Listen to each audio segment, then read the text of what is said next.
के प्रातः काल में ये दीक्षा क्रम और दीक्षा के बारे में केवल 2 या 3 मिनट में आपको समझाऊंगा। इसलिए तुम्हारे क्या कर्तव्य है ये भी नहीं समझाऊंगा, तुम्हें क्या करना है ये भी नहीं समझाऊं कि तुम्हें क्या आज्ञा पालन करनी है, कुछ नहीं समझाना है।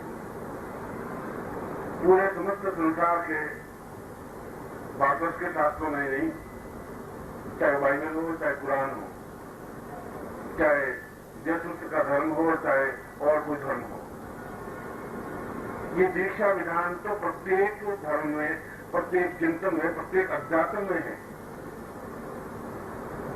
और दीक्षा का तात्पर्य ऋग्वेद के प्रथम श्लोक में दिया हुआ है। जब चारों वेदों की पहली रचना हुई, ऋग्वेद का एक प्राथमिक मंत्र, प्रारंभिक मंत्र, जहां ऋषियों ने अपनी पहली ध्वनि उच्चरित की, जहां सभ्यता ने पहले अपनी आंख खोली, जब सभ्यता ने एहसास किया कि हम जीवन में सभ्य हैं, जब उन 8 ऋषियों ने उस सिंधु नदी के किनारे जयघोष किया कि जीवन का प्रारंभ और जीवन की पूर्णता क्या है, उन्होंने इस रहस्य को देखना शुरू किया कि क्या जीवन से प्रारंभ कहां से शुरू करें। ये तो जीवन है ही नहीं।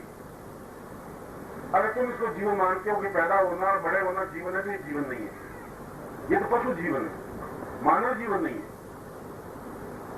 और इस दीक्षा के दोनों अक्षरों का विधान करते हुए उन्होंने उस मंत्र की घोषणा की, ओम दध्यो सोवै प्रवै चक्षत्वाम दीर्घौ सा दीर्घाम पूर्वौ प्रादान्यै सह।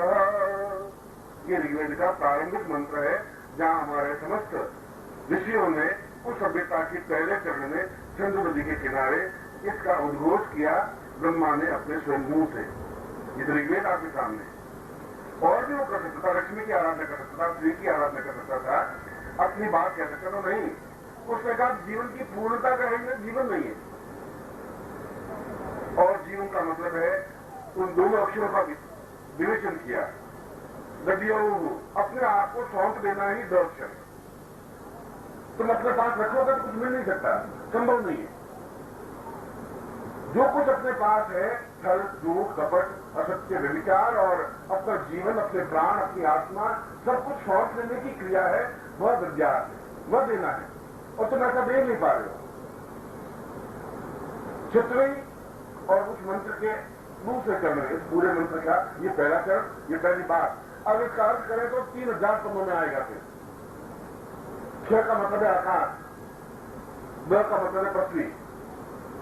पृथ्वी से अनंत आकाश तक पहुंचने की जो क्रिया है, एक जमीन पर पड़ा हुआ इस फर्क को छू ले, स्पर्श कर ले, हिमालय से भी ऊंचा उठ जाए। हिमालय तो बहुत छोटा है, 29,000 फीट की ऊंचाई पर है। पूरे आकाश को छूने की कल्पना करें, इस जमीन से ऊपर उठ करके, और उस आकाश को तब छू सकता है जब विद्या देने की क्रिया करे, और तब क्षेत्रम, तब उस आकाश को छू सकता है। और तुम्हारा जीवन भी समस्त ब्रह्मांड है, पूरा आकाश है। तुमने एक छोटा सा जीवन जन्म लिया है, और इस पृथ्वी और आकाश के बीच में बहुत कुछ है, गंदगी, घटियापन, सब कुछ है।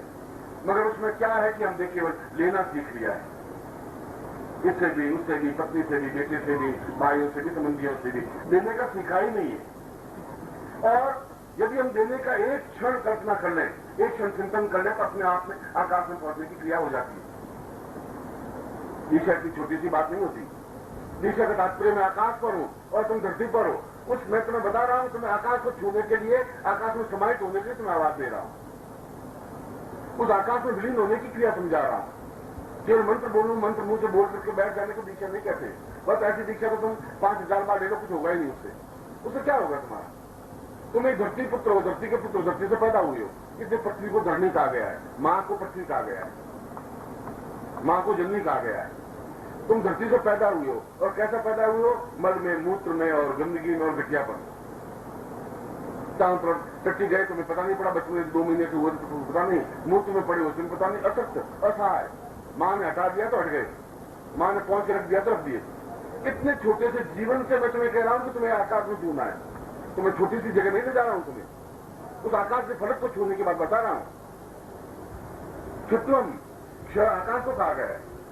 और ये दीक्षा उस जमीन से एकदम फड़ांग लगा करके आकाश में छूने के लिए बीच का सारा स्पेस जो जगह है उसको गुरु कहा गया है। वो मैं हूं तुम्हारे बीच में।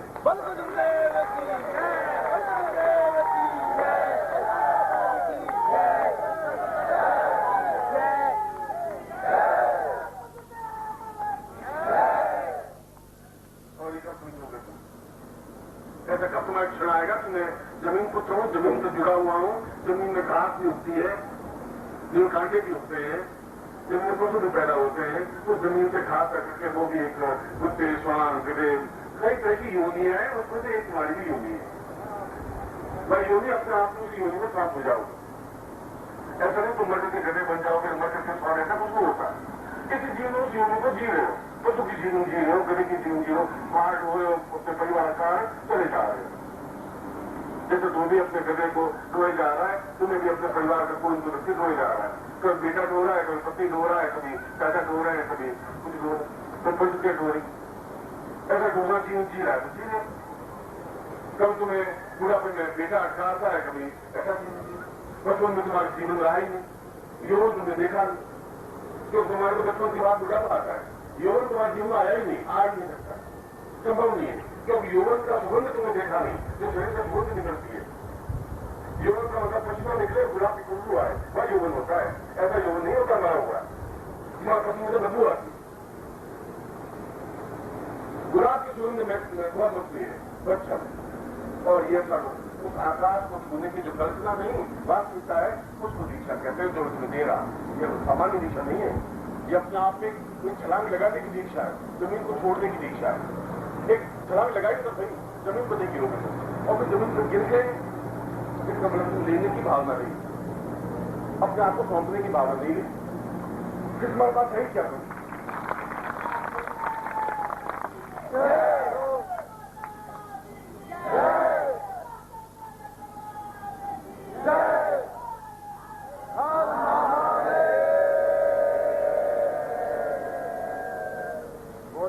और तुम मुझे क्या दे सकते हो? मैं तुम्हारे पास पूंजी क्या है? तुम्हारे पास पैसों को तुम बहुत बड़ी पूंजी समझ रहे हो क्या? तुम्हारे पास पूंजी वह तुमसे ज्यादा करोड़पति लखपति मर गए, रावण और कुंभकर्ण और मेघनाथ और चंद्रगुप्त सेनानायक और सिकंदर, बहुत थे तुम्हारे पास, अरबों के मालिक थे सिकंदर महान, चले गए। तुम इसमें कोई बहुत बड़प्पन जैसी बात नहीं है। तुम्हारे पास ताकत, सौष्ठ, बल तो है, उस रावण के पास था, कुंभकर्ण के पास, भीम के पास, बहुत तुम्हारे पास है। बहुत छोटी सी पूंजी है जिसमें तुम मुझसे ज्यादा चालाक हो सकते हो। ये मुझसे ज्यादा बड़ी पूंजी तुम्हारे पास है, मुझसे ज्यादा सावधान हो सकते हो, मुझसे ज्यादा सतर्क हो सकते हो। उस पूंजी को भी मुझे सौंप दो, कोई बात नहीं। तुम्हारा घर, तुम्हारा दूध, तुम्हारा कपड़, वह भी आप एक करोड़ मार सौंप देना, वो भी ले दूंगा तुम्हारा, वह भी मुझे उसको निर्मल कर दूंगा।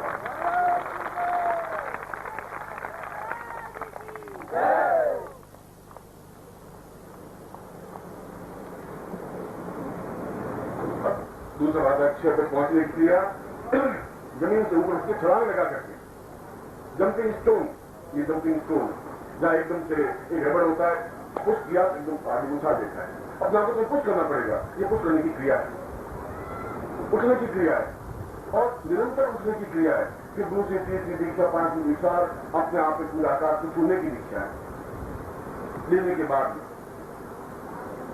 और इस प्रकार की जहां पूर्ण उसी क्षण से एक समर्पण हो जाता है।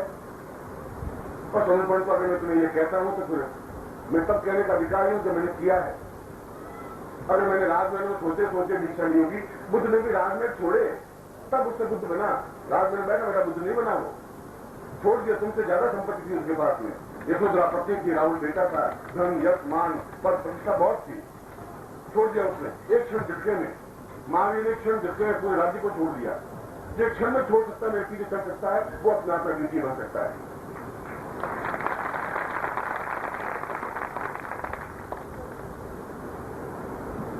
ऐसा क्षण तुम्हारे जीवन में आए, एक छोड़ने का भाव आए, छोड़ के देखिए तो उसका आनंद भी देखिए कि कुछ खोने के लिए तुम्हारे पास नहीं है, कुछ पाना ही पाना है। फिर तुम्हारे पास है नहीं, तुम खो गए क्या? और इसलिए पूर्ण समर्पण के साथ दीक्षा दीजिए, सब ज्यादा तुम्हारे पास अपने आप आती रहेगी, आएगी। ये समझिए कि मैं आज अपने जीवन को सौंप रहा हूं, शब्दों से नहीं, फिर जब आगे अभी छलांग लगाना है तो लगाना है, डूब जाना है तो डूब जाना है, मैं अपना आप दिखाऊंगा। मैं तुम्हारे पास कल भी तुम्हें कहा था कि जब जीवन में तुम्हारे रखवाला में बैठा हूं तो मैं जिम्मेवार हूं तुम्हारे जीवन का, तुम्हारे प्राणों का, तुम्हारी आत्मा का, सब कुछ का जीवन का रखवाला हूं। पार लगाऊंगा, छोड़ूंगा नहीं बीच में।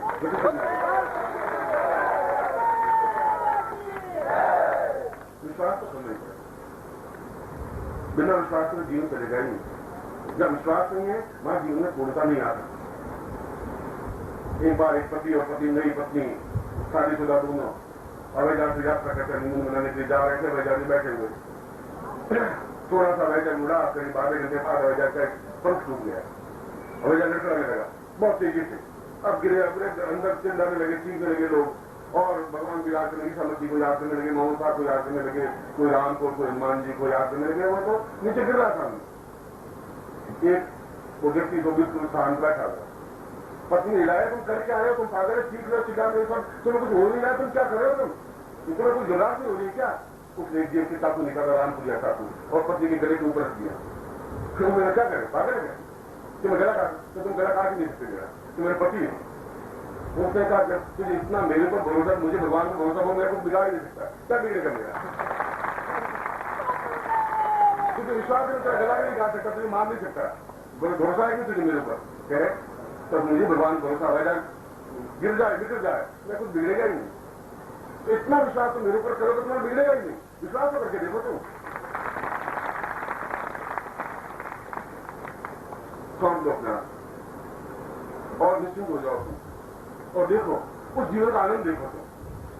वह जीवन एक मस्ती का जीवन हो जाएगा। एक प्रभु तकल भी मैंने कहा था कि आप नाक से झूमते हुए चलिए, ये आनंद महोत्सव है, ये गुरु महोत्सव है, मामूली महोत्सव नहीं है, ये तो जीवन का एक विलक्षण महोत्सव है। तुम उसको पकड़े हुए बैठे अपने जीवन को और सौंप भी रहे, पकड़े बैठे ना। मैंने अपने आप को सौंपा था, ये बीज मैं भी एक छोटा सा तुम्हारे बीज था, बिल्कुल छोटा बीज, मुट्ठी मारने लायक, तो जमीन में सौंप के अपना को मिटा दिया, देखा जाएगा या तो समाप्त हो जाएंगे या कुछ हो जाएंगे। और बीज उस 8, 15, 20, 25, 40 साल बाद विशाल वृक्ष बना, जिसकी छाया के नीचे लाखों लोग बैठे हुए हैं। और मैं तुम्हारे इस बीज को भी जमीन में बोना चाहता हूं, मिला देना चाहता हूं जमीन में, जहां धूप, छाया, गर्मी जो कुछ भी होगी। मैं चाहता हूं कि विशाल वृक्ष बने, एक एक विशाल वृक्ष बने, जहां लाखों लोग तुम्हारे छाया नीचे बैठ सके, आनंद ले सके, भक्ति मिल सके।